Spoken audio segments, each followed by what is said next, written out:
I'm super excited today to have a chat with Chris Pittman.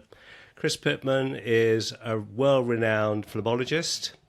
He's also an expert on foam sclerotherapy, and he has a number of business interests and other professional interests as well. When I asked Chris to provide me with a short resume, he directed me to his LinkedIn profile, and I have to tell you, it was no help at all. Okay, so Chris said, have a look at my LinkedIn profile, and that should give you all the information you need. So we're looking at his LinkedIn profile. And as you can see, Chris has a very long and authoritative LinkedIn profile. He's dual board certified. He's American Board of Venous and Lymphatic Medicine certified. He's a minimally invasive surgeon. He has, he's a managing director of health performance specialists. He is LinkedIn group administrator of foam sclerotherapy experts. The list goes on and on and on. Tell me, Chris, how did you get interested in phlebology, foam sclerotherapy? Tell us a little bit about yourself and how you ended up where you are. First of all, you're going to find I'm very circumstantial, and I'm gonna aggravate you with that. But I was invisible on the internet before I went into business for myself about 13 years ago. And then, of course, as a marketing authority yourself, that you have to be all over the internet. So I routinely tell people I do all my shameless self-promotion on LinkedIn. So there you go. It's very And so the good. question is how I got into this. Um, Yes. that is that is in my opinion, a comical answer, especially if you're a radiologist. And I won't feel rushed, so I'll tell you some of the intricate details. So I'm an interventional radiologist in a large group practice who back in 2006 started doing VeinCare, or I'm sorry, superficial vein care, because interventional radiologists are in veins all the time. And I've been board certified for over 30 years now. And my my group felt like it would be a great idea to put lasers in people and earn $3,000 a pop. That's really how it started. And I basically responded that this does not fit into an interventional radiology practice model. And the reason is it's not love them and leave them medicine. You have to follow Yeah. patients and take care of them. And I was fortunate to have trained very clinically at the University of California, San Diego, where we had one of the few clinics in the country at the time. We rounded on patients. I was a real doctor. Okay, so I was trained to be a real doctor as an interventionalist, and that was not common then, and I'm not sure it's that common now. So, anyways, the bottom line is, group asked me to do it, and ultimately I was right. It doesn't fit into a group model because I left about 6 years later, but I started to enjoy it. I liked it. I could take you to through my business history, but I've made three separate groups millions of dollars, not through the practice of medicine, but just through creative ideas and process. I'm a process person. And so we became very successful very quickly. And so that's the short story. So you are very unique in terms of a radiologist. There are very few radiologists in this country, particularly in the UK. I'm based in the UK. Radiologists tend to be in the radiology department. They don't get to see patients, to take a history and examine them. They get a referral form and they do the intervention. You're pretty different, aren't you? As you say, you're a proper doctor. You see the patients, you take the history, you make a clinical diagnosis, and then you treat them appropriately, whether it be an intervention with a laser or foam or whatever you think is appropriate. So you are unique. How did you didn't find it satisfying being in the radiology department? Oh boy, these are big topics, long answers. So, and I found all really the problems and issues we're dealing with are truly worldwide. I just got back from the UIP meeting in Miami, and I'm fortunate enough to spend time with the international community. And really, these issues are international. So look, interventional radiology it came out of or is a subdiscipline of radiology, and radiologists do what other doctors ask them to do, right? Do this, do that.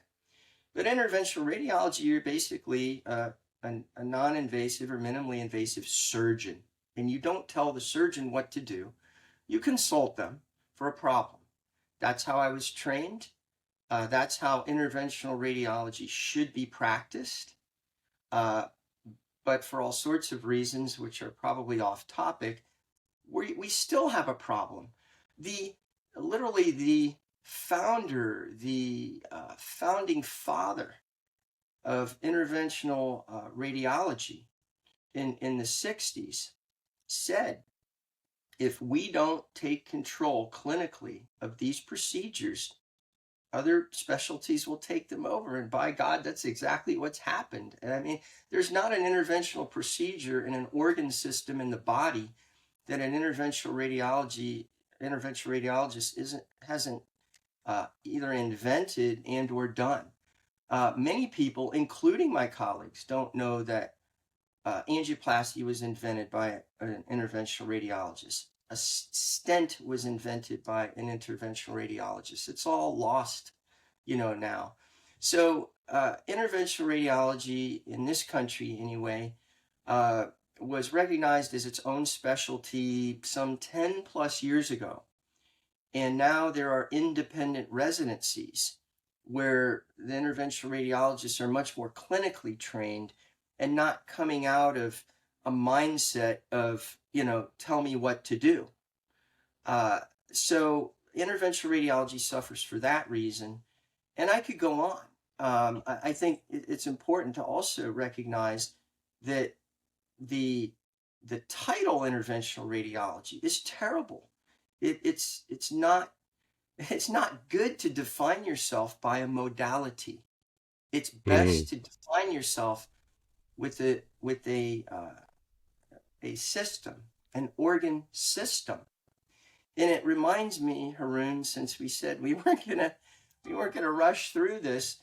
I have two favorite cartoons in medicine, and one of them is a 4-framer, and it goes back to the 90s when I was, early in practice, and the residency director, actually, he's got a cup of coffee like this, and he asked the resident applicant, he goes, so do you think we should be modality based or organ system based? And of course, at that time, it was hot to be a CT fellowship or an MRI fellowship modality. I mean, you and I are from the same generation. You probably remember this. And so all the young people thought, oh, we've got to be modality based. And I am very big on historical, political, and business precedent. It's a foundation of many things.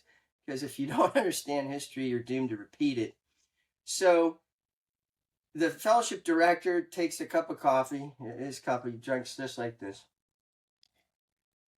And he says, I'm the best damn pneumoencephalographer in the department. And a lot of my colleagues don't even know what a pneumoencephalography is. My father was a first neurosurgeon in the 60s in Pinellas County here in the Tampa Bay area.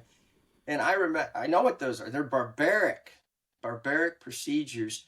But the point is, interventional radiology suffers because it is a modality-based name. Yeah. A fourth grader knows what a vascular surgeon or a cardiologist or a gastroenterologist does. So I preach these things, in the blogs, in my own specialty, Society of Interventional Radiology here in America, hoping to help my colleagues not waste 30 years of frustration. So it's just not a good thing to define yourself by a modality. It used to be, you may recall that radiation therapy was practiced by diagnostic radiologies up until the 70s. They were trained in both. And then they broke off and became their own specialty, but they redefined themselves as radiation oncology, not radiation therapy. So anyways, interventional radiology has a long way to go in that regard. We're trained to do a lot of amazing things. I've been in every body part in the human body, done all these amazing things, every organ system, every vascular system, stroke intervention, stent grafts, atherectomy, you name it, I've done it. But if you're a jack of all trades, right, you're a master of maybe one. So to bring this in for a landing, okay, I'll probably be saying a lot today. I decided to become a eucalyptus eating koala bear, a bamboo shoot eating panda about 13 years ago. I said, superficial venous disease is everywhere. It's like discovering dentistry last year.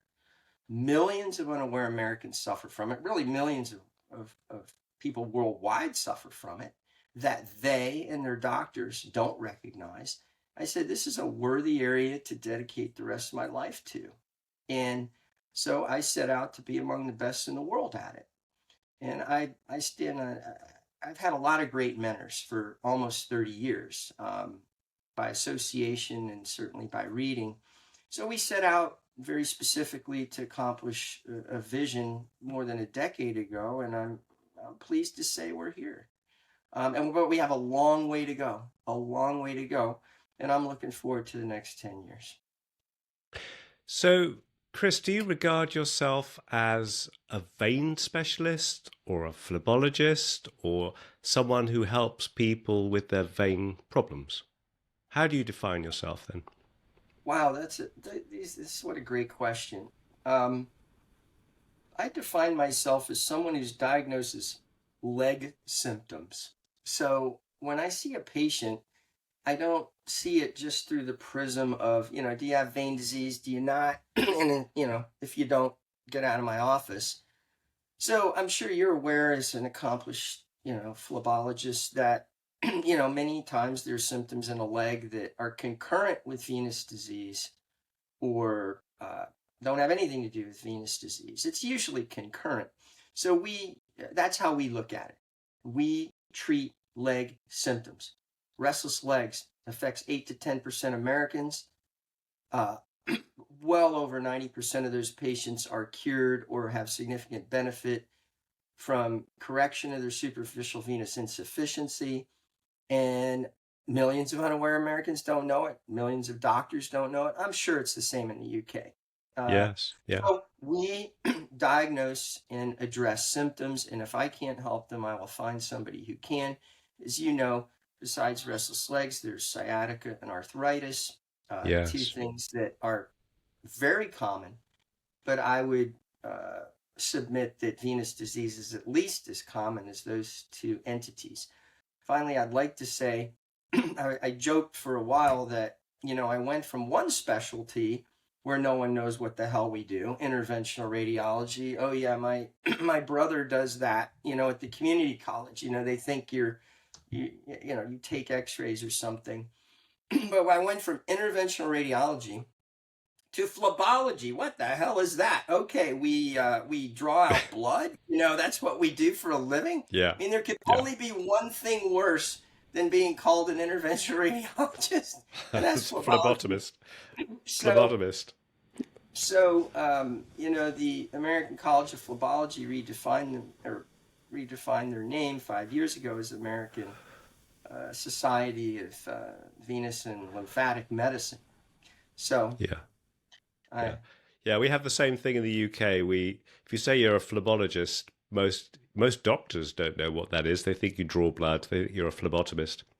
So tell me, Chris, we've got, as far as I can see, we've got two main problems here, haven't we, with veins? We've got the history, people with symptoms, and then you've got another group where the patient or the client or the person who's coming to see you for advice, the customer, call them what you will. They come because they know they've got a vein problem. They can see something's wrong. They can see that they've got lumpy, bumpy veins. They can see they've got some eczema around their ankle. They can see they've got spider veins. And they're usually quite right. They have got superficial venous reflux, or they've had a deep vein thrombosis and they've got some swelling and symptoms. So when you see somebody with symptoms, and this is the group that I find most difficult, how do you go about separating those that have significant symptoms due to vein disease and those who have concurrent vein disease, perhaps reflux, because it is so common, but their symptoms are probably not due to their veins? What's your strategy for doing that? Well, before I answer that directly, I think it's important for everyone to understand that probably half or 50%, I think it's a fair number, of people with lifestyle limiting symptoms from vein disease don't have a bulging varicose vein. And you know this to be true. No, that's true. Yeah, so, that's true. And I don't apologize, but I think it's important for you and everybody to understand that what I bring to my answers is born out of medical, political, and frankly, mainstream political experience of over 30 years. So I'm an advocacy expert. And so some of my responses are based in that, which, candidly, most people aren't familiar with advocacy issues. So in any case, I think we do. Well, I'll review. When we see a patient, we do a history. 80% of the diagnosis is history now and a million years from now, okay? We all know that. I'm saying that as a radiologist and a percutaneous surgeon. Talk to the patient, 80% of the time you'll reach the diagnosis. So I'd say we do that pretty well. We actually talk to our patients and gather information. Physical exam, of course, we all know. And then ultrasound gives you objective, evidence of vein disease. But we do a fourth thing that, frankly, most vein physicians have contempt for and ignore, and I think it's wrong. We do a monitored hose trial, actually. And you're probably aware that in this country, it's rare that you can go directly to treatment without a monitored hose trial. Now, you could choose to think that's just a waste of time, but we don't believe it is. But here's the caveat. They have to be a pair of high quality, measured, fitted, graduated compression hose, not the junk they sell on TV. Okay. So I usually say there's only 4 good brands. Most of us are familiar with them. They're all based in Germany and Switzerland is kind of what I say. And what we do, and we found it to have tremendous value, is have the patient wear the compression hose 2 days on and 2 days off for 1 week. That's it. And we impress on the patient that it's as important as a CAT scan or an MRI, because everybody wants an imaging study, right? It's like, X-ray me, doctor, do something. So we try to impress upon them that this is not just a meaningless exercise, because it's not in our experience. And while I'm saying this, if I'm granted the time, I hope to prove that the way we treat patients in our office is the way every SVI patient should be taken care of. And I can roll that out a little bit here. So I can tell you with a lot of confidence that if someone I've never met, I've never taken a history, I've never done a physical, or I've never done an ultrasound exam on, with the caveat that they're measured, fitted in these high quality hoses, if they feel even this much better in compression hose, I know they have vein disease. And if they don't? Maybe bombastic, but no, I think I would agree with you. I think that I tend to restrict a therapeutic trial of compression hosiery to people who are very atypical. I mean, you can tell usually from the history if they've got ache and swelling towards the end of the day, if their legs are throbbing, they feel great in the Agreed. morning, they get worse as they go through the day, and if they are helped by elevating their legs and they've got physical signs as well, I'm usually confident. And a lot of people in the UK are reluctant to undergo a therapeutic trial of compression hosiery. Where the symptoms are atypical, when they don't really fit the pattern, and it's their main concern, they're not interested how their legs look, they want relief of symptoms, then I think a therapeutic trial of good quality compression hosiery in the way that you've described is very important. But then you have another group who are, as I say, they're interested in the way their legs look. And I have to say to them, if their symptoms are atypical, yes, we can make your legs look better, but it may not help your symptoms. Are you happy with that? But I agree. I think a therapeutic trial of compression hosiery is not done sufficiently. So you would do compression hosiery trial for everybody, would you? Every single patient. And let me give you some context. So, we talked about that a little earlier before we came on camera. Our vision's Ritz-Carlton service, Disney fund, FedEx delivery to be America's choice in VeinCare. Now, that's an ambitious goal. So, but when you have a goal like that, you need to develop processes and procedures. Do they have Chick-fil-A in England? I don't think so. No. Anyways, What is Chick-fil? Tell us about Chick. Well, Chick-fil-A is a popular drive-through chicken sandwich company here that's very well respected, high quality food, very efficient, with high client satisfaction. So Yes. what I'm developing is protocols that anybody can do. So again, sorry for the digression or the circumstantiality, but I think it's important.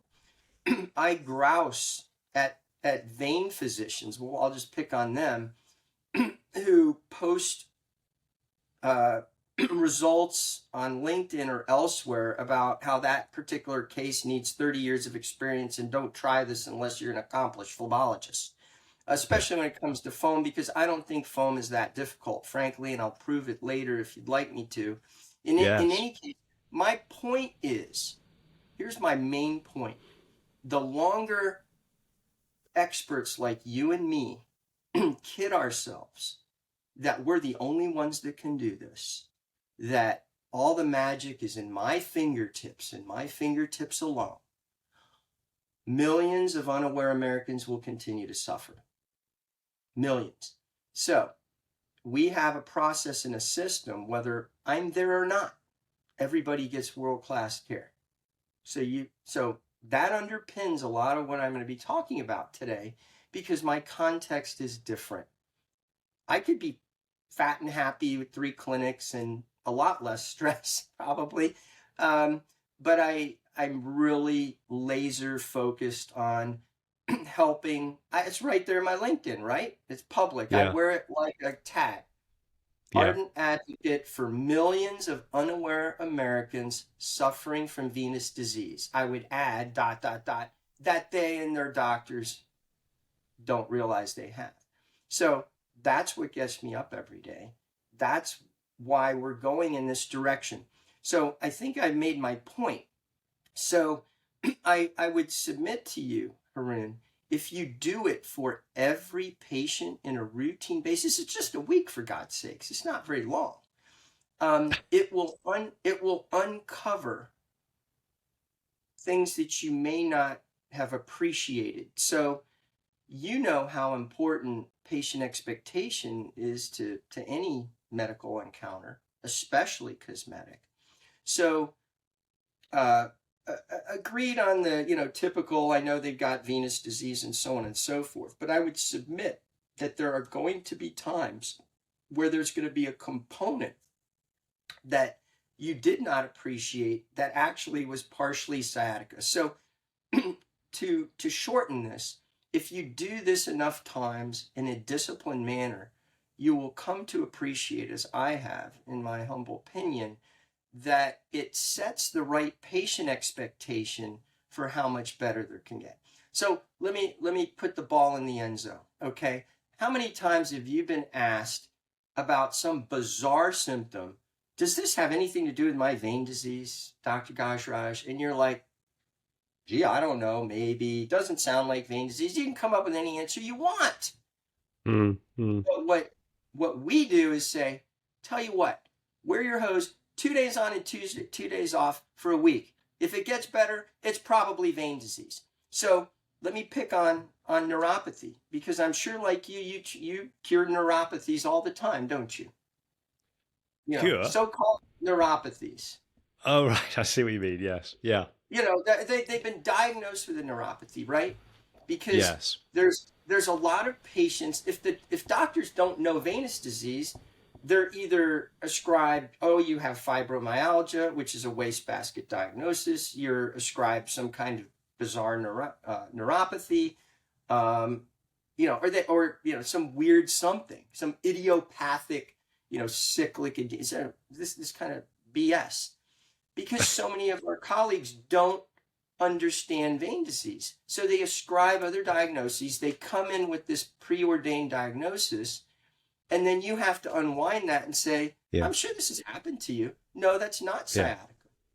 Yeah. So that's why I get passionate about the hose trial. You will discover, you probably know tarsal tunnel syndrome can be caused by venous disease. And people with so-called neuropathy, they get better. And you can predict this to some degree, how much they'll get better after hose. So for that reason, I can be pretty black and white with my patients. So you said something earlier. Well, what about those people that don't get better? That's a great question.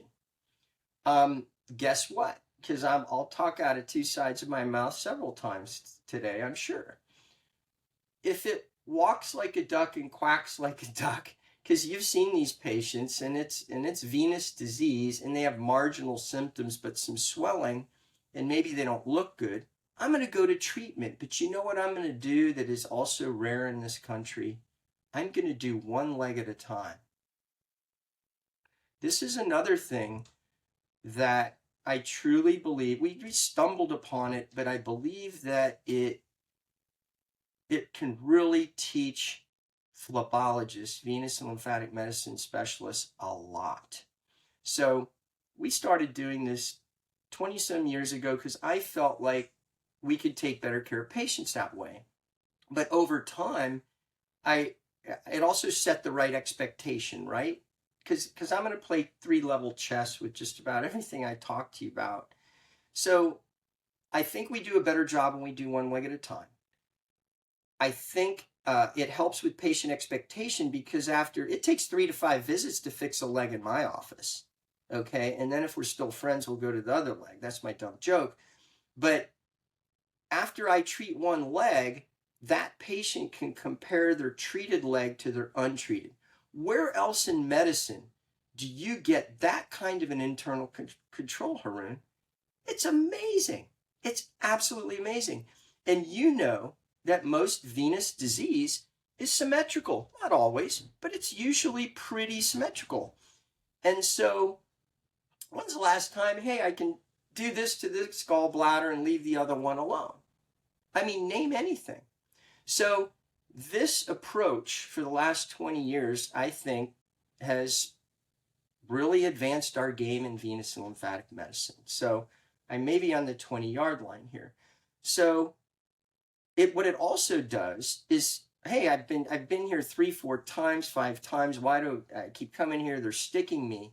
I can help a patient understand why they keep coming here because it's like, oh my gosh, I have many patients, many testimonials. I went to Disney World and the leg you worked on felt light and fluffy, but the other one I was dragging behind me like, you know, whatever.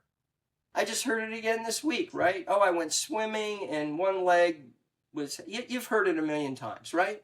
I'm sure Yeah, you've heard it. yeah, But yeah. I think the approach of doing one leg at a time not only will teach any phlebotomist at any level of sophistication more than they would know otherwise, but it helps with patient expectation. So let me get back to um, what we will do if someone has, say, restless legs, because many restless leg patients or significant restless leg sufferers, they look pretty good. They generally, if that's their main complaint, they look pretty good, but they have reflux. So we'll do the hose trial. And you know what? They might not. I'm going to give you this example. They might not feel a lot better, or let's say not better at all. So I'm coming in for a landing. I will say, all right, let's pick one leg because they have venous reflux, maybe a little edema or something, and we're going to fix it. So then we will maximally fix the one leg and we will wait. And I can count on less than one hand in 20 years the number of restless leg patients that I haven't been able to help that have said, sorry, doctor, it made zero difference, and I stopped. So this approach, not just the hose trial, but doing one leg at a time, in my humble opinion, will advance the discipline of venous and lymphatic medicine by a lot. So that's what we do, and it works. I'll leave it at that.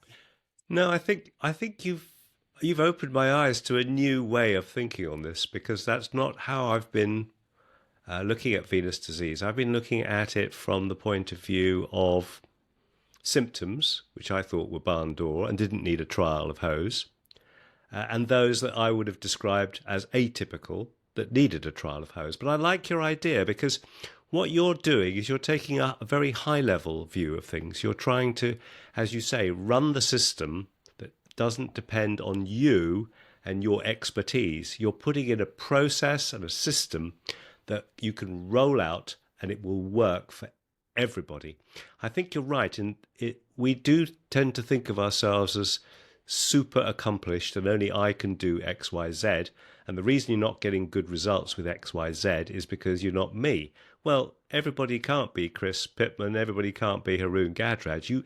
It's not feasible to roll out a system and scale it. It depends on Chris Pittman. So you're right to do that. And I like this idea of a trial of hose. Now you've explained it to me. I think that's very compelling. And I also like the idea of one leg at a time. That's also a very compelling argument you've put. I know what the objections are going to be from my colleagues when we suggest this. They're going to say, well, Haroon, people come in and they don't want so many visits. They want one visit. They want both legs done and dusted in one go. And I can do that. I've got testimonials, I've got photographs, I've got scan results. I don't believe you have to do one leg at a time. That's number one, they'll say. Number two, they'll say, well, it sounds a bit unethical to me. If you're going to charge one leg at a time, aren't you trying to increase your revenue? Isn't this something that you want two visits and make two charges when you could just treat both legs at the same time? That's argument number two. Let me respond to that immediately. In this country, it makes no difference. So it has nothing to do with revenue. I want to make that very clear. Yeah, none at all. We can jump all around, both legs, whatever. Makes absolutely no difference to revenue. So that's important for international viewers to understand. Absolutely no difference to revenue. A lot of what is done in other countries, is cash. Most of what we do is insurance. Okay, most. Okay, the vast majority. I know that's not true in a lot of other countries. And, they'll pay for surgery, but not endovascular procedures, which I believe is true not only in Canada, but in England. So I want to make very clear to the audience that anything I do, I can put on the front page of a newspaper. We don't. So there's no financial incentive, you're saying, to treat one leg at a time. Zero. Well, some in the UK might perceive, even when a insurance-based reimbursement is, you get paid more. you get paid more for a unilateral than you do Okay. for a bilateral. And so if you Okay. split it up into 2 unilateral visits, you get more money. That's the Okay. way it Well, is here. you're, I'm very, I'm not black and white, but certain things I'm black and white about. I do what's best for the patient first, and the money part I, second. So Okay. if I believe it's better to do one leg at a time to establish a firm diagnosis and set the right patient expectation, which is just as maybe more important than the Yeah. outcome. Yeah. Okay, we could Yeah. have a long conversation about that, right? The patient perception, the patient expectation. I would challenge those doctors, and I'm happy to take them on. And I know it's no small task to take on Brits who argue, because you guys are so eloquent. But um, now I'm going to forget what I was going to say.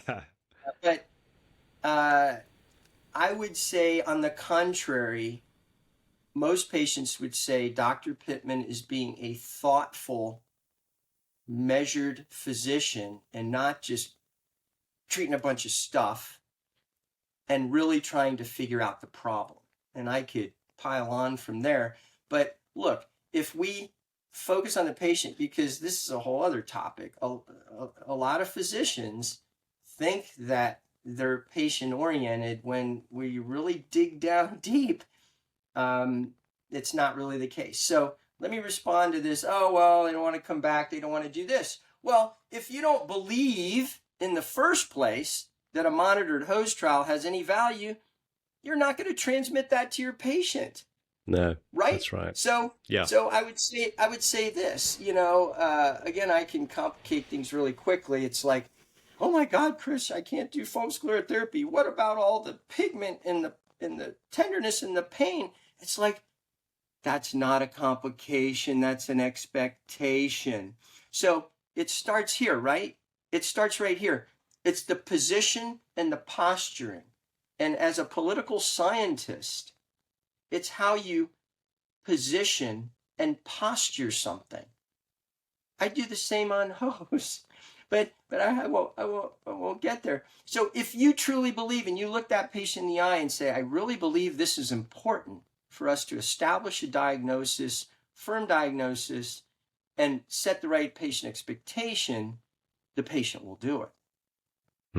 You follow me? Okay. Look, I'm in Yeah. Florida. Nobody likes wearing compression hose. Well, for God's sakes, 92% of our time we spend in the air conditioning. It's like every time someone puts, you mentioned hose, it's like they're out for 8 hours a day. People don't think it through. They're No. not outside working in a garden for 8 hours. Come on, people. No. No. It's how we basically take the blowback from our patients. I have to keep going with the thing. I inculcate in my patients the importance of compression for the rest of their life. So I tell them, after we're done with treatment with thigh-high compression hose, it would be best for you. You will have a longer life and a longer career. And I know this to be true because I take care of a lot of 80, 90, 100-year-olds in Florida, which is known as a wrinkle state. If they wear compression, they're going to ambulate longer, they're going to have a longer career, they're going to live longer. So I inculcate patients to wear knee-high compression or sleeves for the rest of their life. And I'll drop the microphone. Well, not really, but figuratively, I tell them, remember, vein disease is like the dentist. Okay? Stories and analogies, very powerful in politics, very powerful to our patients. So if you get them to think we're actually the dentist, Haroon, it changes their whole complexion. Because what most venous doctors do is whether it's malice aforethought or not, they have patients believe that this is a one and done situation. Completely intellectually dishonest. It's a chronic progressive disease process. It will need future treatment.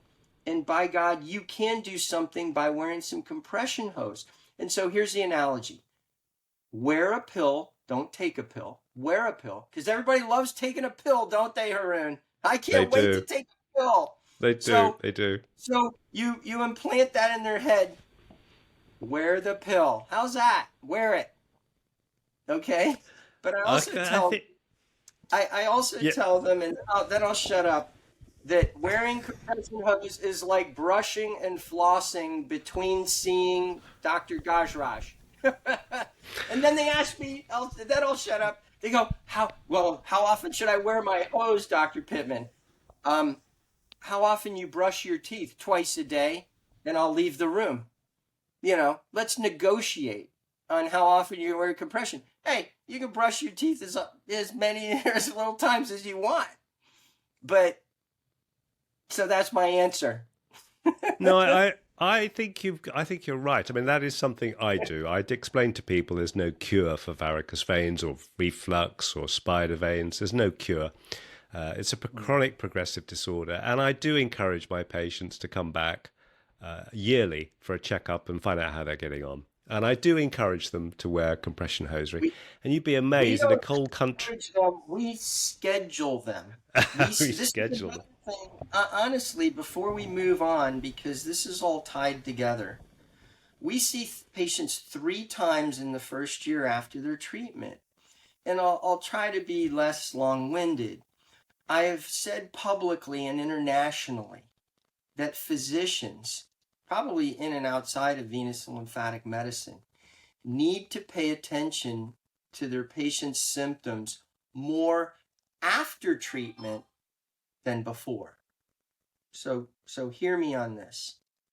There's not a doctor out there that wouldn't, pound their chest and say, every procedure I do is clinically indicated, et cetera, et cetera, et cetera.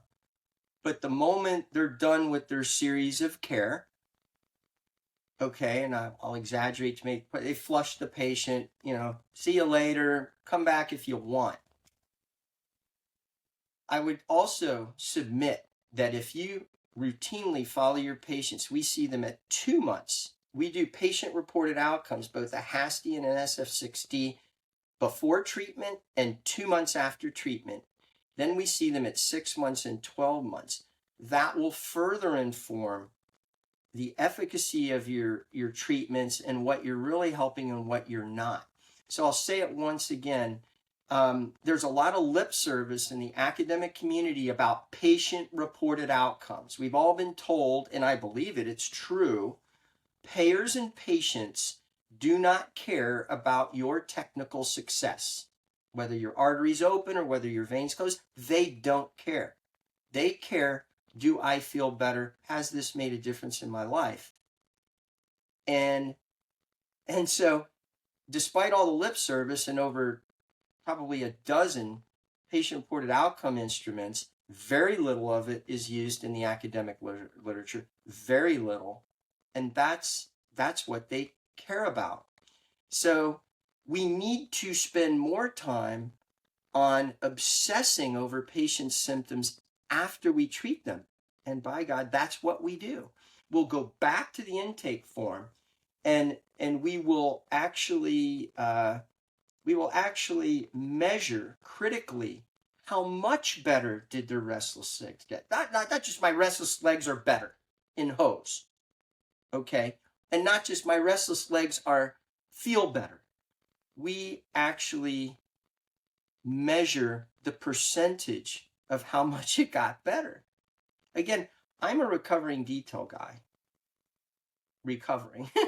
So we do that kind of detail on the back end, and I think we would do our patients a much bigger favor if we really obsessed about every little symptom they had on the front end, how much better they got on the back end.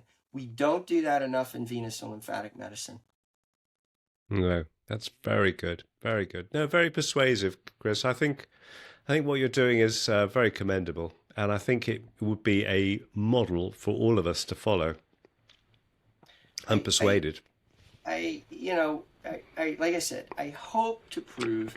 I'll put this into context because I lead advocacy at the American Vein and Lymphatic Society, and let me get this out of the way. I probably should have done that on the front end because I wear a few hats. I'm a board member of the AVLS. I lead their advocacy. I run point with Medicare and the payers and so on. Anything I'm saying today is Chris Pittman. It has nothing to do with the society. Okay. But of course now I'm gonna forget where I was going. I know where I was going politically with this. Here's where I was going. This is very, very important from my perspective, Haroon. I cannot find 3 superficial venous insufficiency experts in the world who can agree on the approach to fix these patients. Right. Just today, you and I are, we can't find agreement.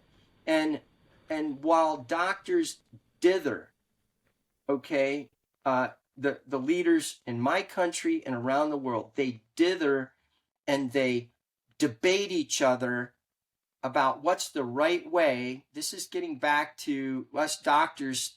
We put ourselves up on this pedestal, and look, no one's more dedicated to professional medicine than I am and have defended a long time. So don't get this wrong. I'm not criticizing my colleagues. I'm trying to get them to see a different perspective. The longer we dither and can't agree on the right way to treat a venous and lymphatic medicine patient, guess who suffers? Not me, not my pocketbook, the patient. But here's the other point I wanted to make. When I face a payer, if I told them that my 17 board members of the AVLS, not even half of them can agree on the indications for an iliac stent or how to treat superficial venous disease, how do you think that would be received? So I'm on the 5-yard line, okay? And I don't know, maybe I should talk soccer or whatever, football, but I'm on the 5-yard line. Haroon, if you and I and the leaders around the world agreed on how to treat a venous and lymphatic let's just say SVI, then guess what? The payers in my country would have to do exactly what we tell them. But instead, we fill 3,000 medical journals, most of it with garbage, because I've been curating the world's literature on foam for years, and it's why I left academic medicine years ago. I'm sorry, I'm throwing a lot of things at you right now. But if we agree, you understand that the problem is not the payer. We have met the enemy, and it is us. That's very strong, but I've been very public about this. Because if you and I can come to, we don't have to agree on 10 things, Haroon. How about 3 things? Hey, I can agree this host trial and this and that. And in this case, you do this. Guess what? They would all pay us, and they wouldn't pick all the garbage literature, that they want to pick. I cannot blame the payers, honestly, because we can't agree. We suffer politically because we can't, 3 doctors, you can't find 3 of us will agree on anything because we're ruthlessly independent and we'll eat our own young, just to screw over our colleague. But anyways, I've gone on enough. But my point is, if we agree, everything gets settled and the NHS pays us and everybody else. Hey, listen, let's see if we can agree. I think what you've persuaded me so far, we'll move on to how we should treat SVI. But let's see, I think your arguments are persuasive, that everybody should have a trial of hose. I agree now. That's not something I do or have done, but I think you've persuaded me. I think we can agree that it's appropriate to treat one leg at a time. I would agree with that. And I think I do agree that patient outcomes are what matter. And we need to pay more attention to that. And we need to have systems to actually measure that properly and to be able to compare data. So I think from what you've said so far, let's agree those 3 things. Is that Then your understanding? thank you. Have a great afternoon. And if I can achieve that No, internationally, I I can go don't. to my grave. I don't. Let's just see what happens when we publish this video. I suspect we won't get Oh, agreement, but you've persuaded me. well, Now that's we're going to get, and okay. I, and I'm I, ready to debate them. okay, all right. I'm ready. Let's move on to how to treat SVI, because this does seem to be the thing that divides most specialists most. There are the endovenous laser people. There are the endovenous radiofrequency people. There are the foam sclerotherapy and phlebectomy people. There are the phlebectomy people who just do very careful hemodynamic studies and say they're only going to look at the significant parts and then do phlebectomies. Like if I'm a shark, you are just chumming the waters with blood right now. Well, I'm throwing you some bait, Chris, because I know you're going to go on. I know what your answer is going to Keep be. coming.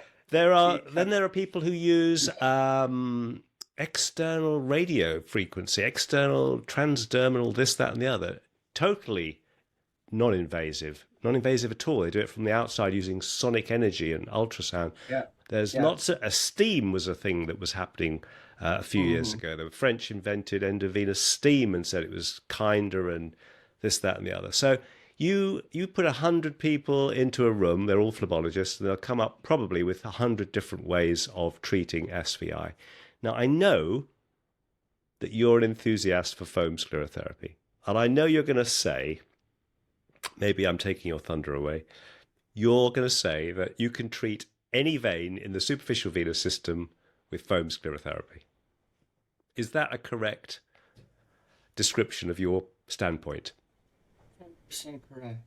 Right. Okay. So I'll just take you back to you're a member of a newly formed group here, and I've just started a Facebook group called Doctors in Private Practice. It's supposed to be a group of doctors of all specialties, but at the moment it's mainly doctors who've got an interest in venous disease.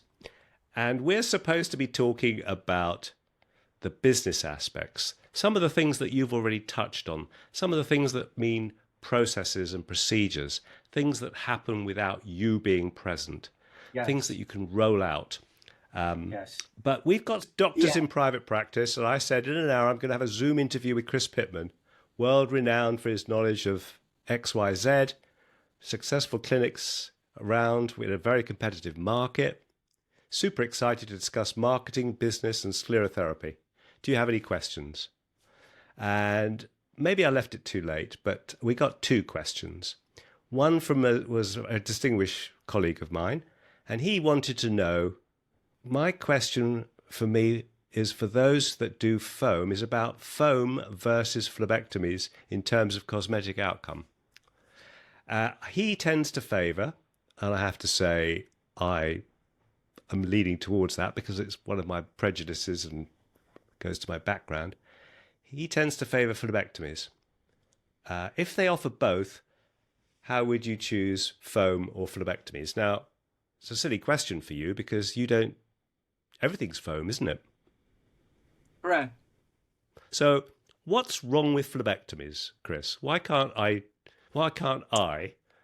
do phlebectomies? I do foam, I do endovenous laser, I do XYZ. I've got a whole different bunch of things I can do. How would you persuade me just to do foam? Park your ego, perspective, and training to the side and fasten your seatbelts. Because I'm going to bring you through his history, okay? And I'm kind of a chronological person, so and I'm going to have a little fun because we're colleagues, right? So I'm a percutaneous surgeon. I'm a surgeon, but I don't generally use blades, although I do have cut on people.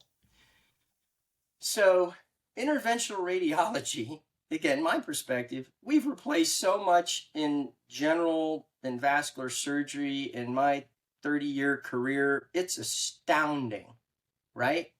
It's astounding, really. They used to do open breast biopsy. I mean, everybody's familiar. We do image-guided biopsies. My fellowship director literally invented abscess drainage procedures. I have debrided pancreases percutaneously. Again, I can do a TIPS procedure. I can do portal vein bypass all percutaneously, all these things.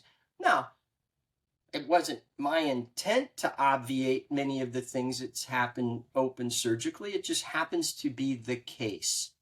So let's look at phlebectomy.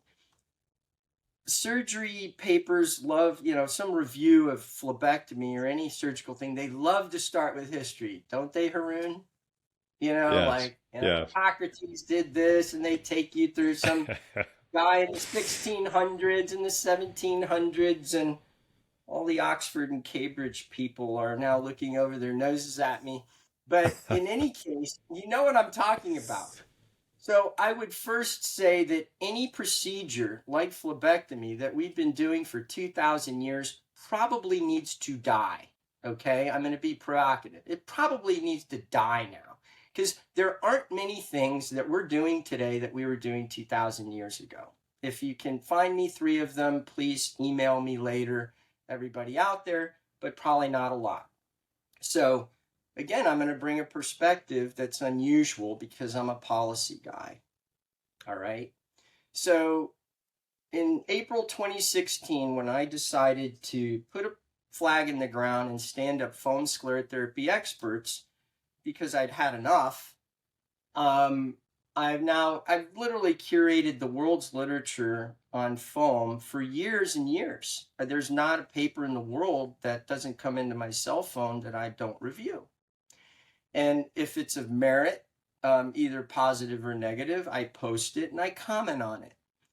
And we have 1,300 plus doctors, and in any case.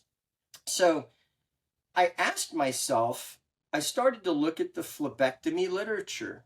Haroon, as a vascular surgeon, how many papers do you think you can find showing the clinical benefit of a phlebectomy? In fact, have you ever read one? I have read comparisons of foam sclerotherapy versus phlebectomy. And in some cases... That's not what I said. That's not what I asked. There's a lot of comparisons, and then, excuse my language, there's a lot of bullshit comparisons between thermal and surgery and foam, and I hope to God we'll get to that. What I simply asked you, because there are hundreds, ladies and gentlemen, of articles showing the clinical benefit of just foam sclerotherapy. Okay, now we understand the premise. How many papers have you read or know exist showing the clinical benefit of just a phlebectomy? Well, there is a literature with CHIVA, hemodynamic guided phlebectomies, and selective vein removal with stripping and avulsions. I commend you for thinking quickly on your feet, but CHIVA is a separate discipline of venous disease, and I think we can agree that it's not a simple phlebectomy. No, so it's not a simple phlebectomy. Has phlebectomy been put under the same scrutiny as standalone foam sclerotherapy, yes or no? No, it has not. No. Thank you, Dr. Kashraj. I feel like what do they call them in your country? A barrister. Yes. This is where you say I rest my case and sit down. But hey, to be honest, very few people do phlebectomy alone. They would combine it with an endothermal treatment. Well, no. I so would like what to we have another point on this, because a lot of your listeners or viewers are going to discount what I just said. No, they won't. And it shows because we've been touching on this, the inherent or hidden bias in surgery. Because the fact is, I defy you to find even 3 papers, maybe, over the last 25 years showing the clinical benefit of phlebectomy. Clinical benefit. Clinical benefit. Foam alone, plenty of them. So the fact is, here's the fact. I'll move things forward. Phlebectomy was grandfathered in, okay, into the armamentarium of venous and lymphatic medicine physicians because surgeons used to be the only ones that dealt with it. It has been given a total pass.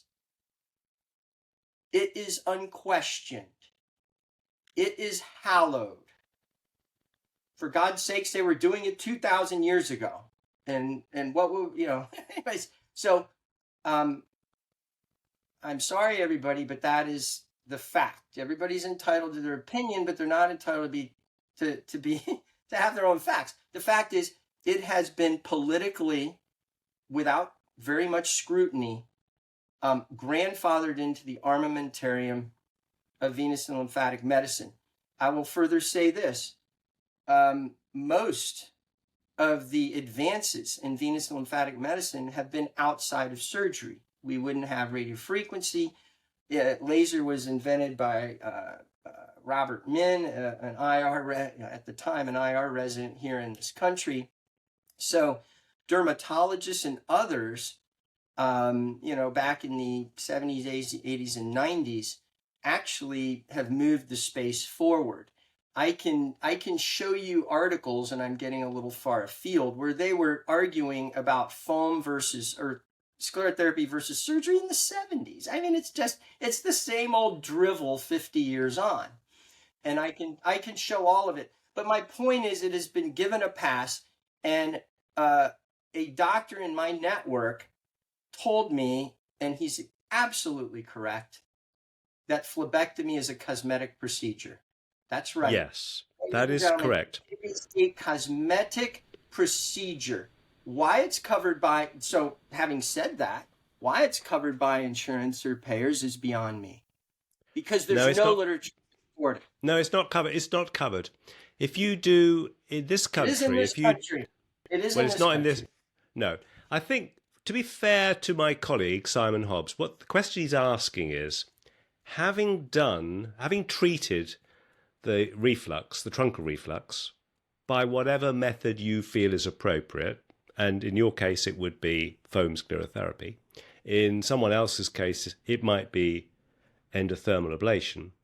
Having done that and ablated the reflux, to add a cosmetic element to it, what is the argument of phlebectomy versus foam sclerotherapy?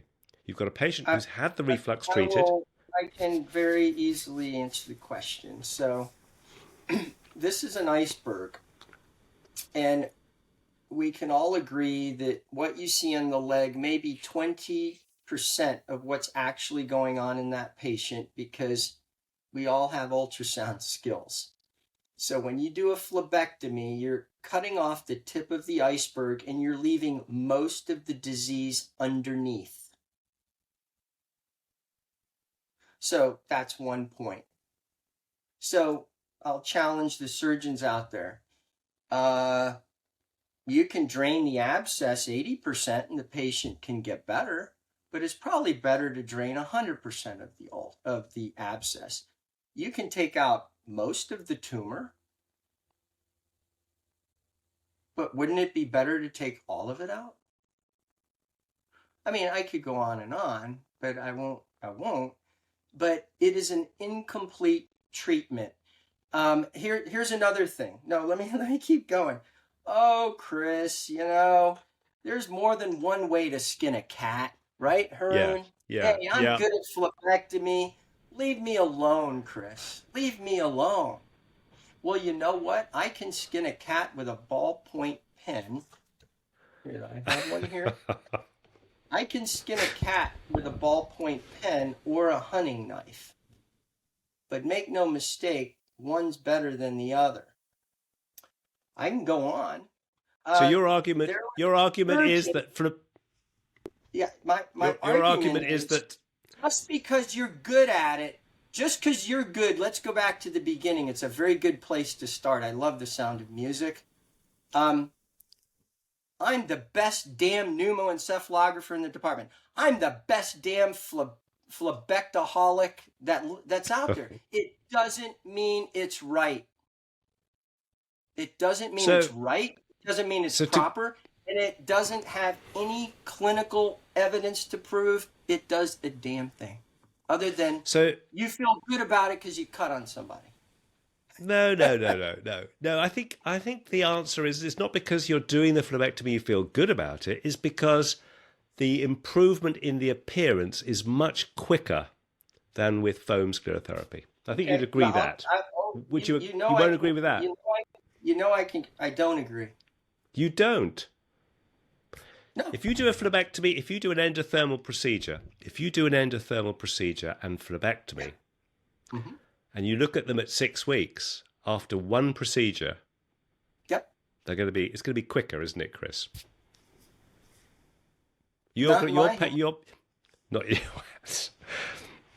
So what is it you're doing? Actually, not even in our hands. We are clearly, here's something else that is very, very clear to me now. It became completely crystal clear in the last year. Whatever we're doing in our office with foam sclerotherapy is completely different, or the results are different than what my colleagues get. And we can delve into that. But I want to get back to some very fundamental concepts that I just want people to think. You can continue to do your phlebectomies, but don't kid yourself that the thing that I grouse at, two major things. So where phlebectomy kind of colors my perception. Number one, that technical success matters because we have 20 years on literature showing no difference between surgery, thermal, and foam. More about that later because that's not entirely fair. So technical success doesn't matter yet. Daily, weekly, they're still comparing all these procedures based on technical success. So flush it. Number two, it's a chronic progressive disease process that needs, this is what colors my perception here, Haroon, that needs treatment for the lifetime of that patient. So when the phlebectaholic, excuse me, I'm just having some fun. When I know you are, Chris. Back in a year and 3 or 5 with a recurrent problem, and you made them look great because you did your phlebectomy, but they still have reflux in tributaries and perhaps some partial trunks, and you can't put a catheter in it, and you can't phlebectomize it. What my colleagues do in this country is they say, go wear your hose and have a nice life. And I'm sorry, that's BS. So I don't care who you are in the world. It's not just enough to do foam, because anyone can squirt foam into a vein, which by God is not ultrasound-guided foam sclerotherapy. But if you cannot offer your patient just average ultrasound-guided foam sclerotherapy treatment, you cannot meet the needs of that patient for the rest of their life. And I'm sorry, from my perspective, it's dishonest. It's not right. We are dentists. You don't fill a tooth and say goodbye forever just because you can't fill a tooth again. So that's what flavors it. So you can be the best phlebectomist that's ever lived. But if you're not also good at foam sclerotherapy, I'm sorry, you can't call yourself a venous and lymphatic medicine physician in my mind. So I purposely strong because I want to get people to think. And if they hate me and think I'm crazy, man, I have achieved my goal. No, I knew you were going to say that, Chris, but I had to put the argument to you. Okay. And you've replied well. So I think I'll leave.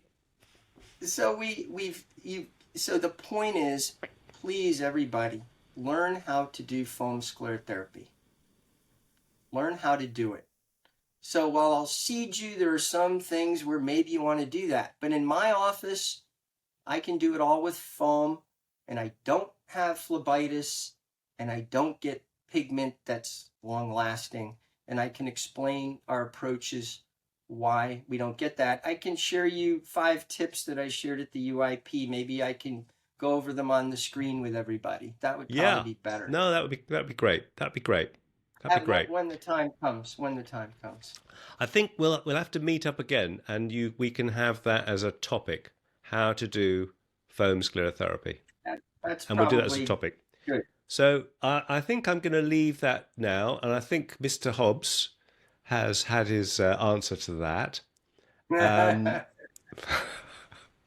I feel as if I've been in the firing line, Chris, and I've been trampled to death here. No, No. Let me explain another thing. Okay, let me explain another thing, Haroon, that is very important, and why I am the way that I am. I am the only so-called luminary vein physician who is willing to protect, promote, and defend something I don't get paid to do.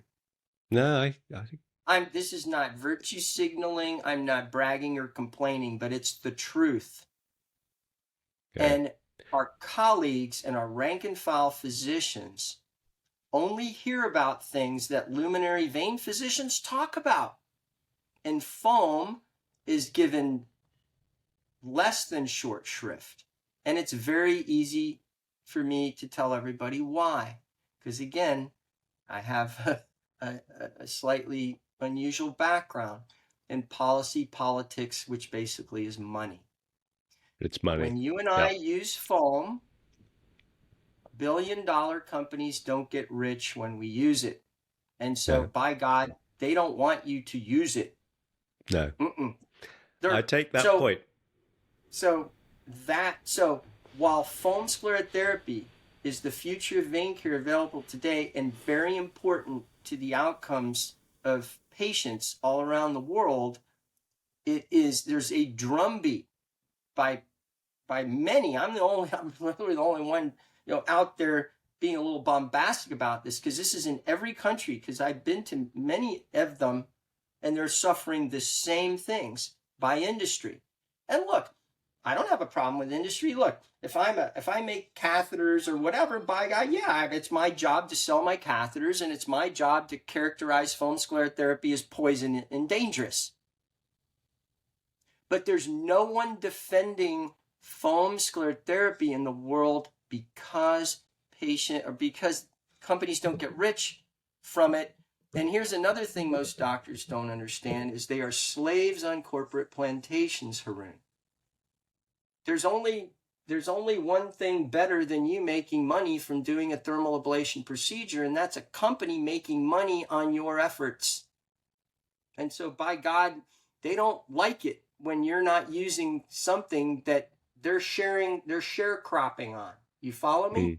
Yeah. So I'll leave you with this, and we can move on. Have you ever heard of Have you ever had one thing? I'm going to put a cherry on top. Have you ever heard of carboxy therapy? Yes. Okay. I have heard about it. It's been.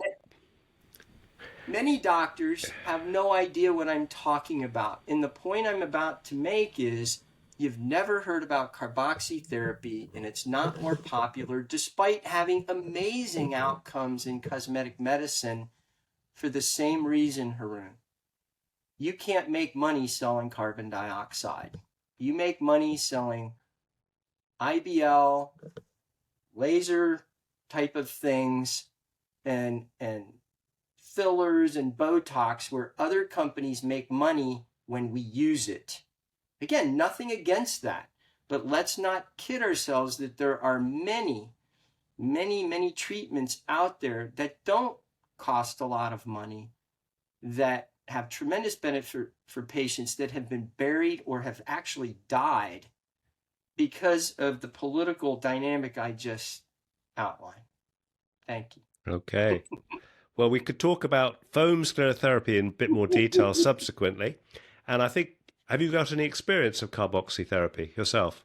No, none whatsoever, but I use it and many others as an example of Yes. an inexpensive, highly Yes. effective treatment. If you go look at the literature on it, it's amazing. It's amazing.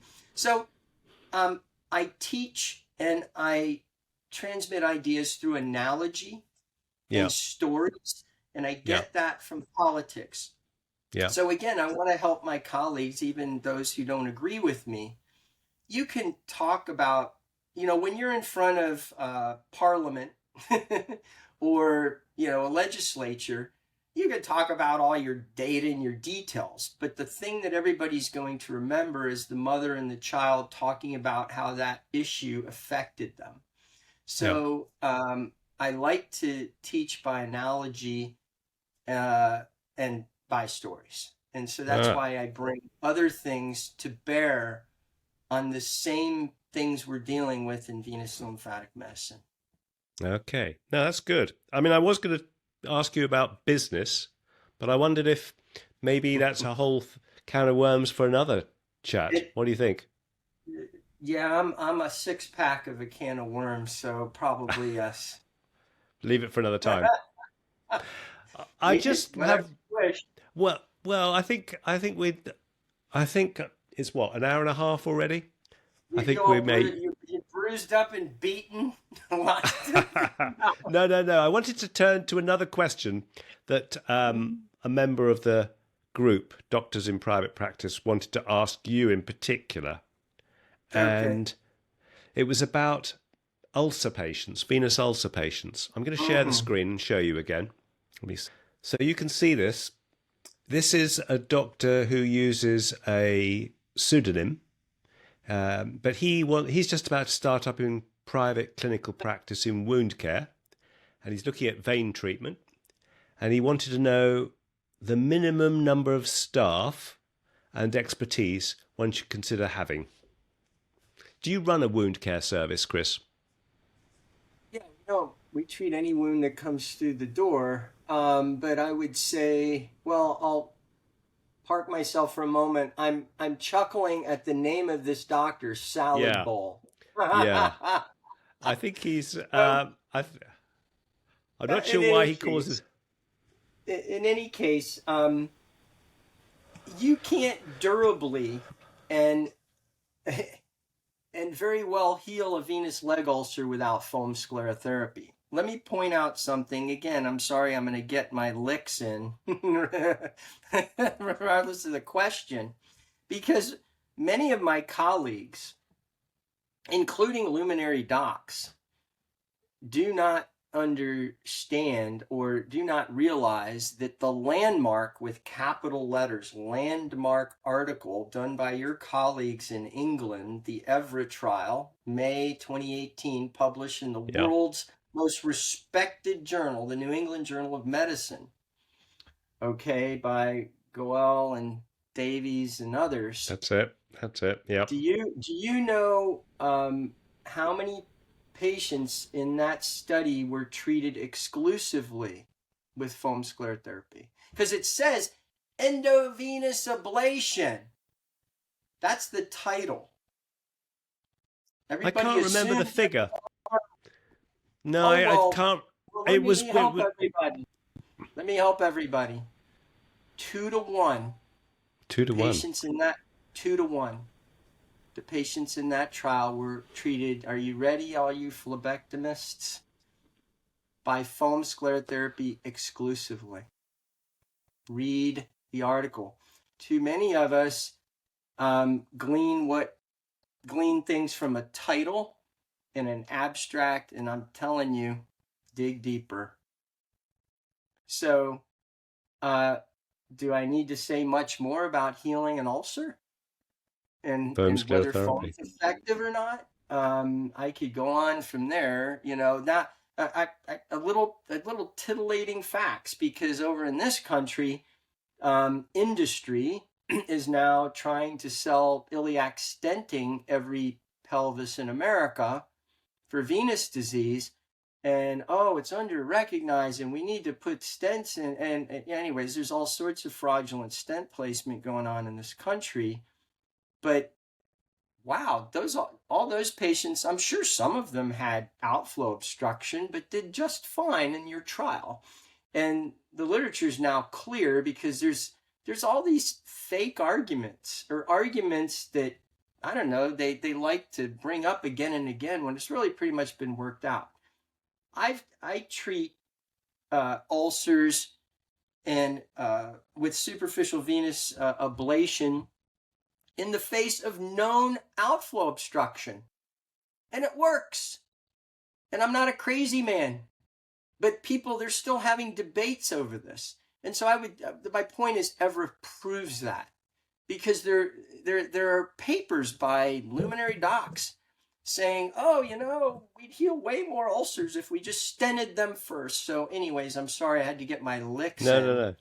But look, you can, how many staff do you need? I mean, you need a mid-level provider and an ultrasound technologist and a doctor like you and me who can supervise them. Because my colleagues here in America, I can show you the data, showed that an ultrasound technologist and a mid-level provider can do foam as safely and as effectively as you and me. Which is, again, why I grouse. We can go down this path, and I can, that's a whole other talk. Look, foam sclerotherapy, here's what I say. Thermal ablation is to a kazoo as foam sclerotherapy is to a symphony orchestra, right? There's a lot of nuances to using foam. And frankly, I am upset at the academic community for not codifying how to do foam. That's their responsibility. As soon as I make the time, I'm going to make a primer on it. I desperately need to do it because I'm ready to do it.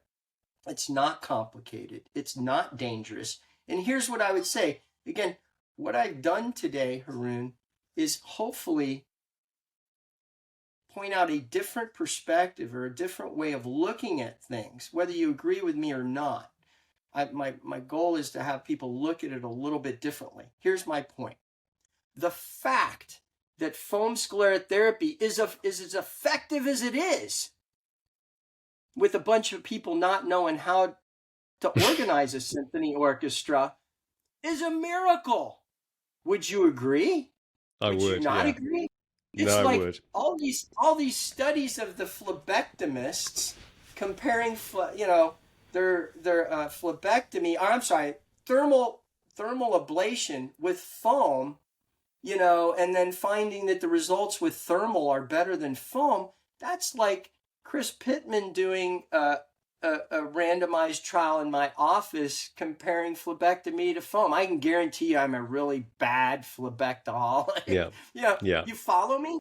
So they really don't know what they're doing because it hasn't been codified, right? We're all like, show me the data, right? Show me the data. Well, show me the data on how you perform foam sclerotherapy. Because by God, it's different in every office.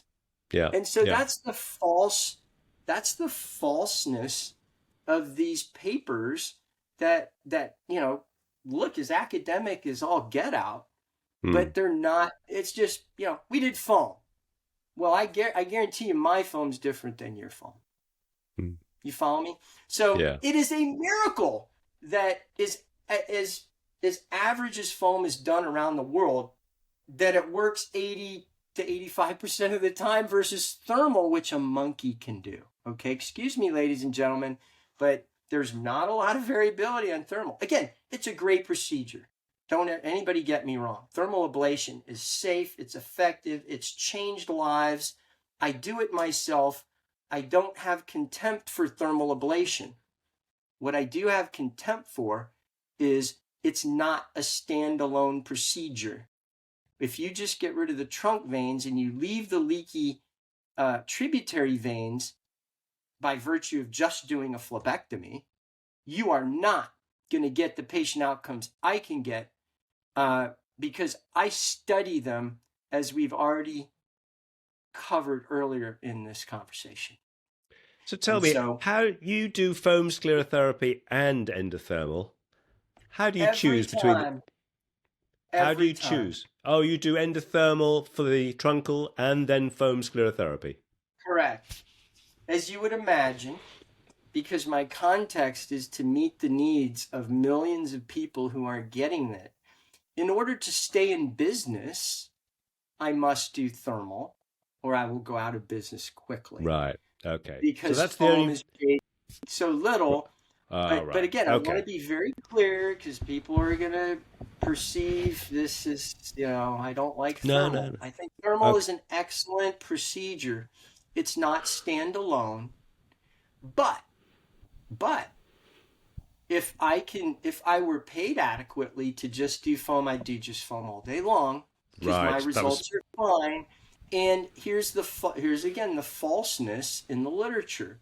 I don't care whether you thermally ablate them or use foam.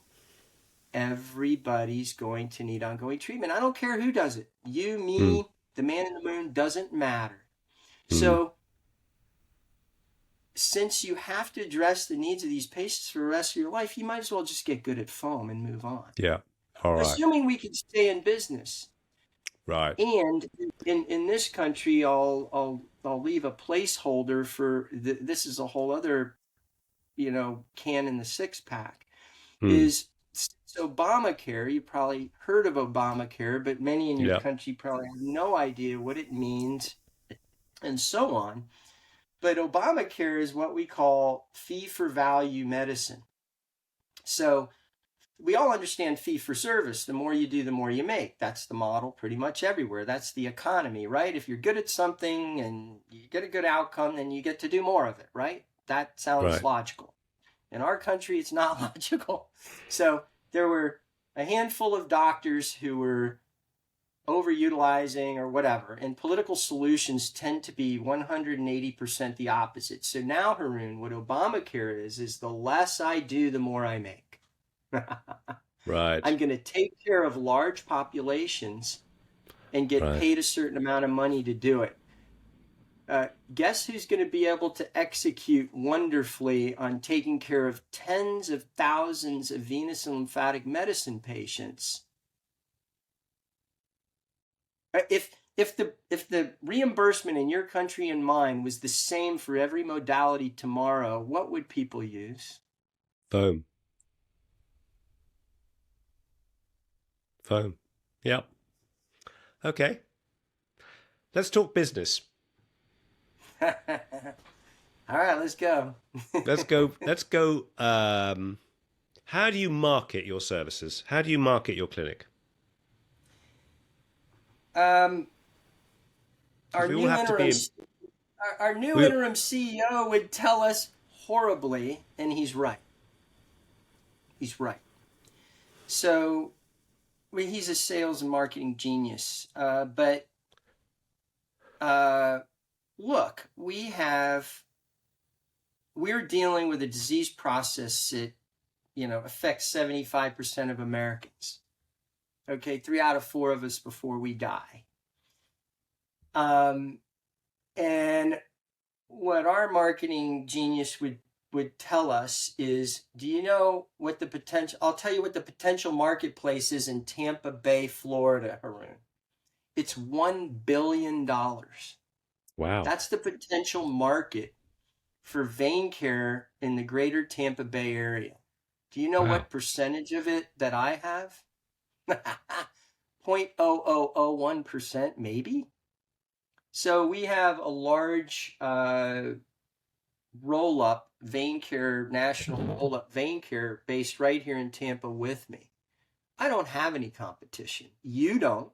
And no one in the world has competition, honestly. Again, new perspective. Do we need to market? Absolutely. But bear with me on this. We have no competition. Our competition is getting the education and the outreach out there. That's our competition. It's not another doctor. So again, I like to back up my points with real data. If tomorrow every venous leg ulcer in this country were properly referred to a venous and lymphatic medicine physician, we would not be able to handle it. No. We already know this. We've worked the numbers. So we already know this. So you do a great job. I'm really sorry I'm not interviewing you more, because for those who are listening to this, I don't give compliments. I just tell the truth. But Haroon may be the most lucid, best presenter on venous lymphatic medicine I've seen in the world, because I've seen many of your videos. You do an excellent, excellent job. And thank God you're doing this. Let me go further. I think you've found your sweet spot.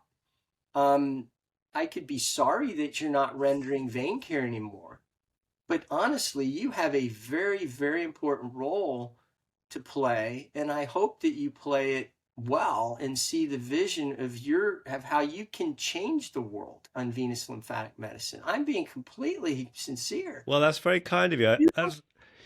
You need to know this. I really want you to know this. You have an excellent platform. You have hundreds of thousands of views on your videos. Your videos are excellent. You're just born for it. So I'd like to think that this was divine intervention for you, and what you're cut out to do. So I couldn't support you more in what you're doing, and call me for money. I don't know, back you up in some way, because you have a very important role to play. And I've told many doctors, you need to turn on your video in your office. Yes. Just turn it on.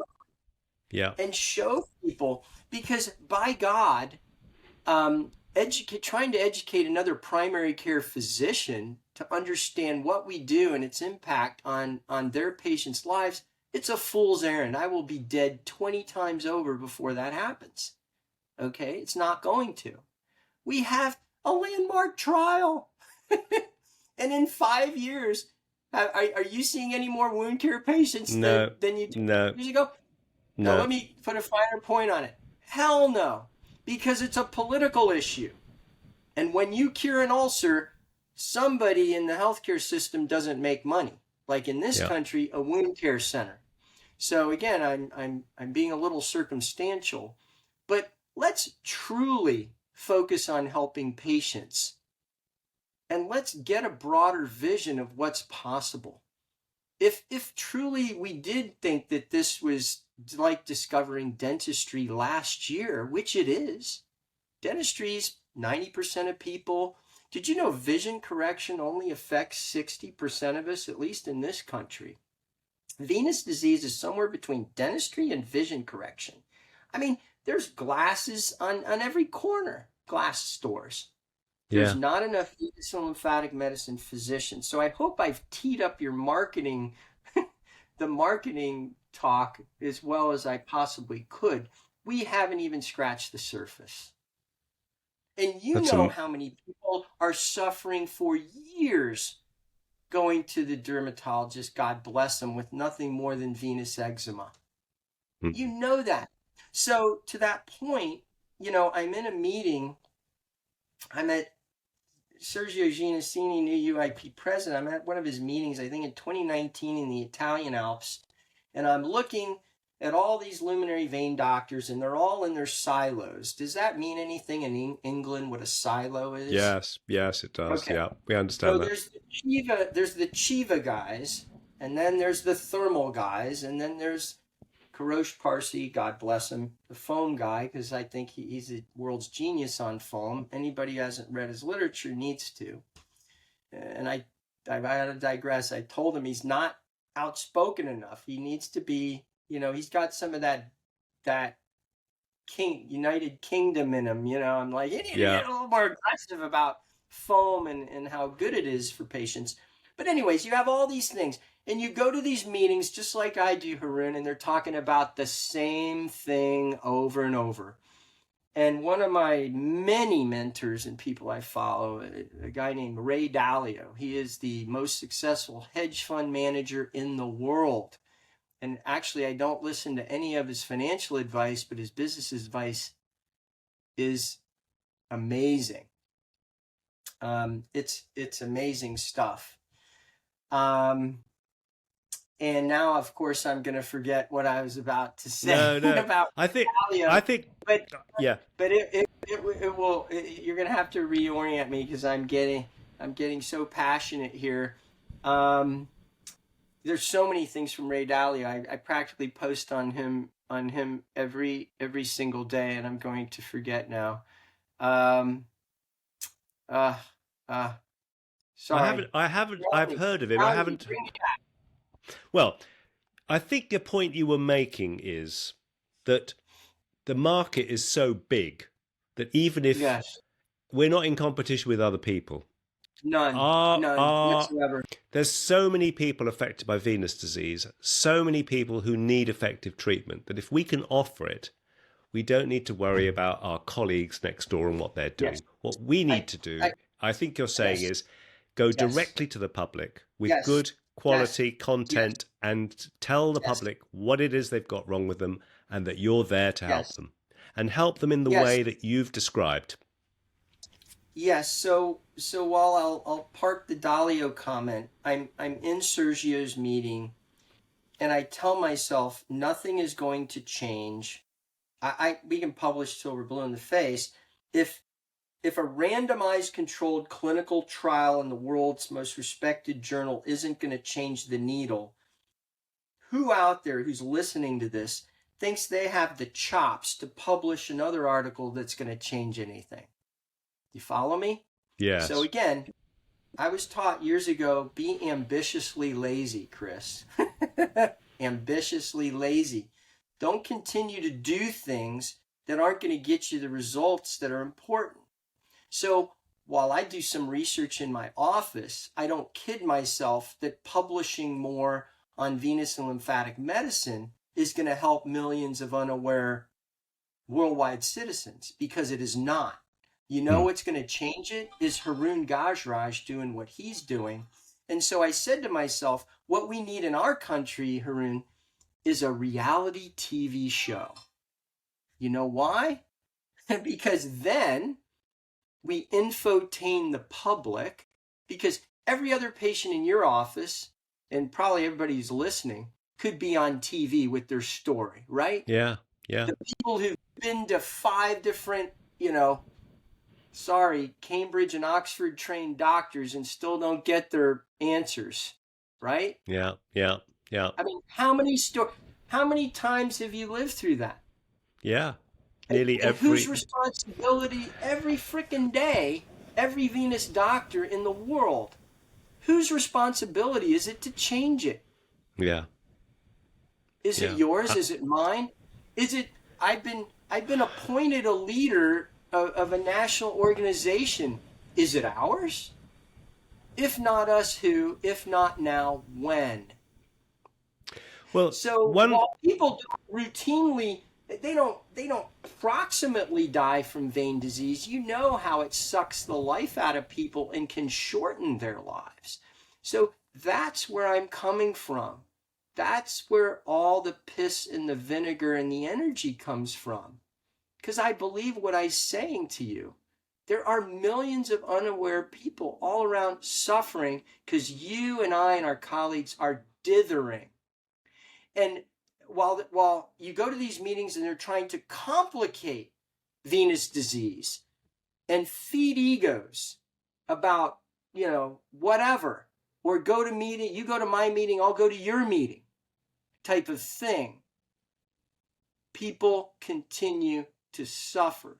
So that's where I'm focused, laser focused. And I would say everything that I'm doing, and I'm doing way too much. People would say I'm way too unfocused, but it accrues in my mind to the goal of making superficial venous insufficiency a household understanding. That's what I dedicated the rest of my life to. A household understanding. It's 1 out of 10 teenagers has it, right? I don't know how my colleagues know that. 1 out of 10 teenagers by age 20 has diagnosable vein disease. I treat people in their 20s all the time. So it's a genetic illness. You can eat right and exercise till you're blue in the face. I can eat all the carrots I want, but I'm going to get this, if I need it. So that's where that is underpins all the piss and vinegar, all of the bruising and the attacks. We're dithering, colleagues.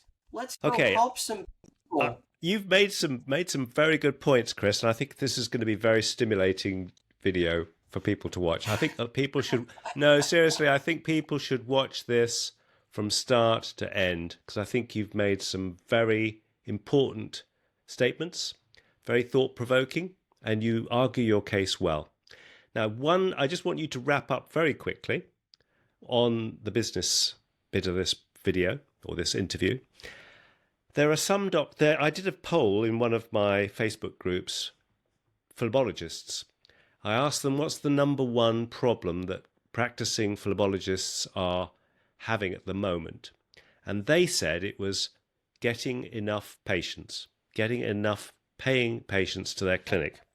So what's your advice, if you had to sum it up in just a few words? How can they market? Yeah, thank you for saying sum it up in a few words. I will do better here. I throw down the gauntlet. I've been waiting to talk to you for years, so I packed the cannon and the whole cannon just went out. So go ahead. You have to, in media, you have to first focus on a website. Yeah. If you don't have look, we're all on these things, right? Let's face it. And you have to have a website that is mobile friendly. And Haroon, I know you know all of this stuff. Yeah, but I think it's worth.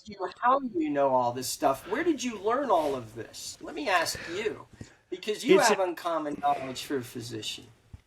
Hey, my admin staff at my clinic said to me, "Have you seen this guy's website, vein911.com? This website is great." So some of the aspects of my website, Chris, I have to tell you, were stolen or copied from yours.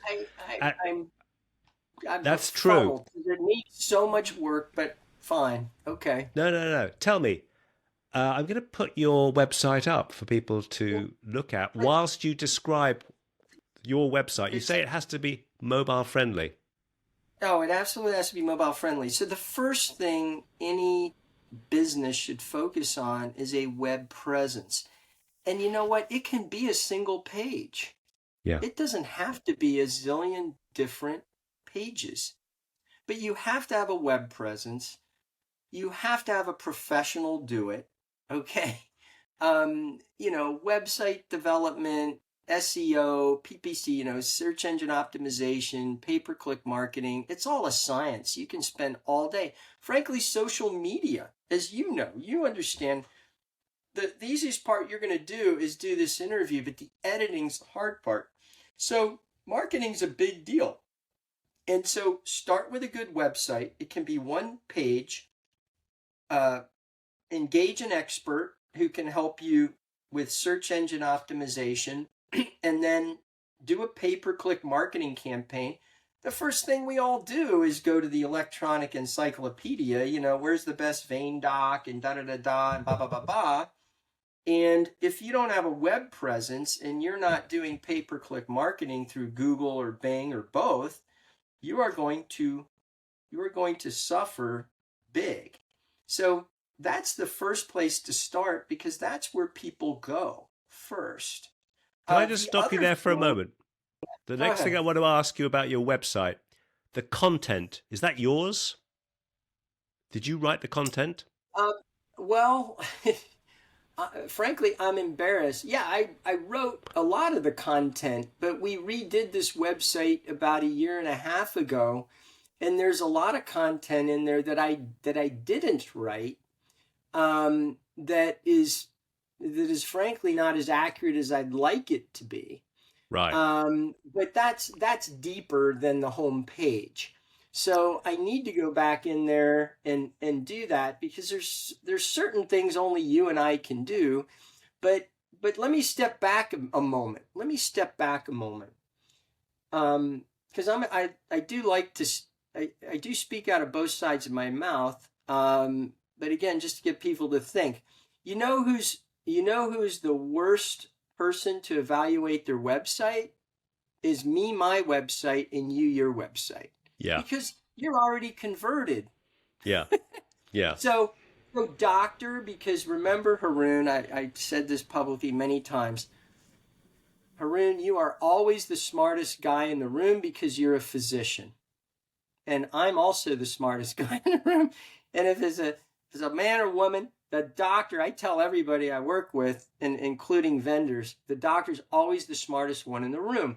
The problem is we don't have the experience of these marketers.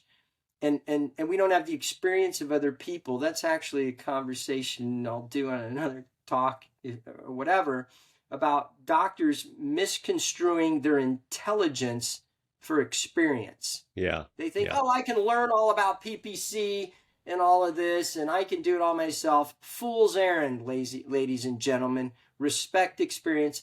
I won't spend any time on that right now.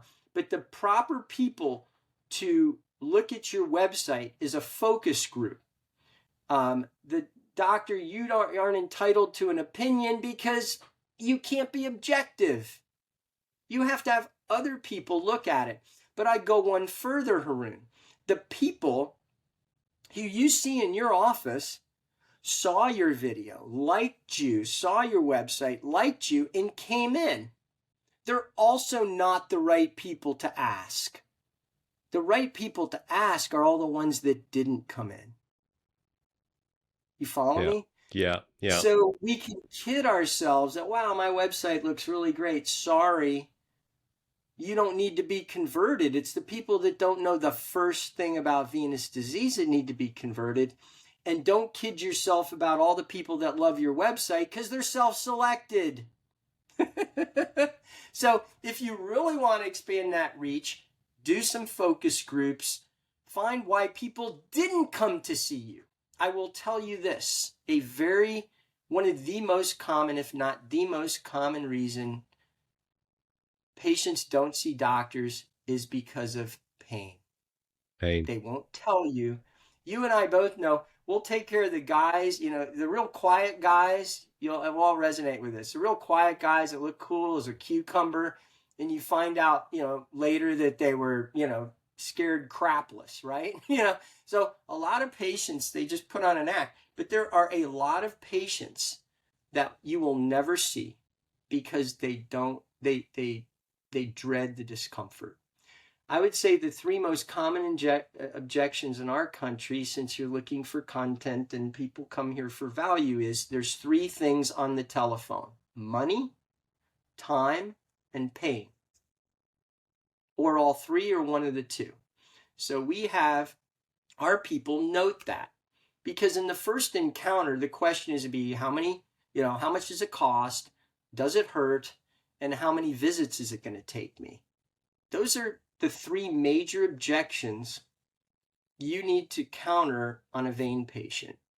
And if you track those from the get-go, you can pluck that string or answer to that concern throughout the entire journey, patient's journey. Anyways. That's great. Well, I like your website. I really do. And I like how you start. I'm going to put it up again. I like it a lot. I think I know you think there's a lot of work to do, but I think if that were the website of most of my colleagues, they would do much better than they perhaps do at present. And, another thing, it's really nice. Another thing that I don't like about my website that I think, it's very hard for patients to decide where to go. This is another thing that flavors what we do. We're not a cosmetic practice, right? But we're not purely medical. We're somewhere in between. And the patients we take care of, Haroon, this is discretionary care. Yeah. They don't have to come and see us, not this week, not next week, not until next year. And so what also keeps a lot of patients from seeing us is they don't know who to trust and who to go to. And look, websites, they all kind of look good to me, and all of us have credentials, right? You have credentials, I have credentials, and yada yada. And there are some people, my best patients, the one I like the most, because I'm a detail guy, is I like the people that did the research and they came from half a world away to see me because of my background and experience. But I can tell you that that is the minority of patients in my country and your country. Most patients go to see a doctor in this country. Number one, do you take my insurance? And number two, are you convenient? Yeah. And quality is somewhere around 5, and that's universal. And we need to also understand that. So I see more patients because I was convenient to them as I do, they did their research. So what I'm pointing out is we all have different temperaments, and most temperaments aren't mine. They're not detailed. No. So we that's a whole other conversation, but we are temperament experts in my office. They know my temperament. I know the temperament of all of my peeps. That's our personalities. And we have 4 dominant temperaments, and we're all born with them. We can't change them. So allow me for 60 seconds. When I go into a patient room, I already know if they're detailed or not, because if they're detailed, they brought in the sheet with all their medicines on it, right? And I say, great, I'm going to love this patient because I'm detailed, and I'm going to get out 3 fire hoses and blow them away. On the other hand, the patient that didn't fill in half their intake form is what we call a sanguine temperament. They don't care about my details.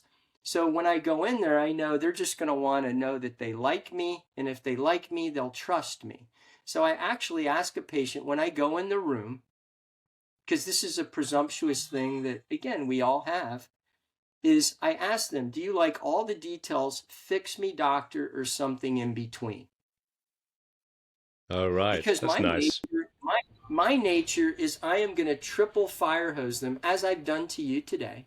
I am going to severely aggravate the sanguine temperament that just wants to bond with me, like me, maybe, think they might want to have a beer with me, and then they're good. So this is yet another way. So why I'm talking about this now, it not only works in the exam room, Haroon, it works here. A lot of patients, the vast majority of patients, actually are sanguine. They don't give a GD about your details. Yeah. So when you develop the website, you want to have enough detail that it will draw in people like me, and they can dig down and get the details. But you also want to meet the needs of the sanguines. And you know how you meet the needs of the sanguines? Is a 1-minute video. A 1 minute, yeah. I want to see this guy.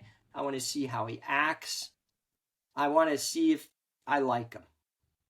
And that's why barristers in my country and real estate agents, they put their picture on billboards. So anyways, it's just it's a nuance. Hopefully people can. No, it's nice. Chris, you're a wealth of information. Great. As are great. you. You're great. You make your case well. You have persuaded me to shift my mindset on a whole bunch of things. We must talk again soon, but I think 2 hours is probably enough in one sitting. We'll catch up again soon. Chris, it's been great speaking to you. And honestly, I want to interview you. Would you allow me to do that? Yeah, sure. Yeah, sure. Honestly, I would love to do that. I think That's people great. need to know more about you and how you arrived at your massive success in your country. Well, that's very kind of you, Chris, to say that, because I know... I'm not being kind. Remember, I don't No, give compliments. I'm being honest. thank you.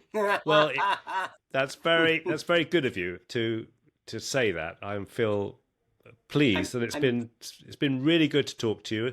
We haven't talked have we, really, like this ever? So it's been great. Yeah. I'm going to put this screen down. It's been really great, Chris. It's been wonderful. You've shared a wealth of information. I hope everybody who's going to watch this ultimately watched everything, because everything you've said has been nuanced. There's lots of information. It's been a pleasure speaking to you, Chris. We must catch up again soon. Thank you, Haroon. Let's go All help right. patients. Let's Thank do you. that. Put our patients All right. first. That's it. Take care, Chris. Yes.